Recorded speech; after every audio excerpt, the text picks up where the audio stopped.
অভিনেত্রী মধুমিতা সরকার। পর্দায় যেমন সাহসী, তেমনি ব্যক্তিগত জীবনেও দারুণ খোলামেলা। ক্যামেরাস ফটোশুট হোক বা অভিনয়ের নতুন চ্যালেঞ্জ, সবকিছুই তিনি আপন মনে উপভোগ করেন। এবার শিবরাত্রি নিয়ে কি পরিকল্পনা তার? মধুমিতা জানান, শিবের প্রতি তার অগাধ বিশ্বাস।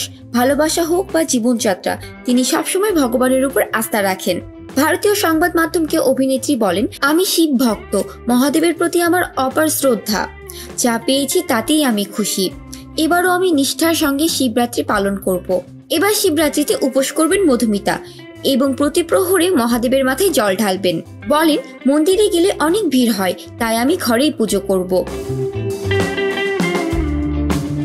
সম্প্রতি মধুমিতার জীবনে এসেছে নতুন প্রেমের বসন্ত। এক সাক্ষাৎকারে অভিনেত্রী অকপটে তা স্বীকার করেন। বলেন, শিবের মতো কাউকে পেয়েছি, তবে সেটা না পেলেও শিবের প্রতি আমার ভক্তি কমতো না। শুধু কি তাই, শোনা যাচ্ছে কাজের দিকেও তিনি দারুণ ব্যস্ত। নতুন কোনো প্রজেক্টের ঘোষণা কি আসতে চলেছে শিবরাত্রির পর? ভক্তরা কিন্তু অপেক্ষায়। জান্নাতুল ফেরদৌস, শোবিজ 24, ঢাকা।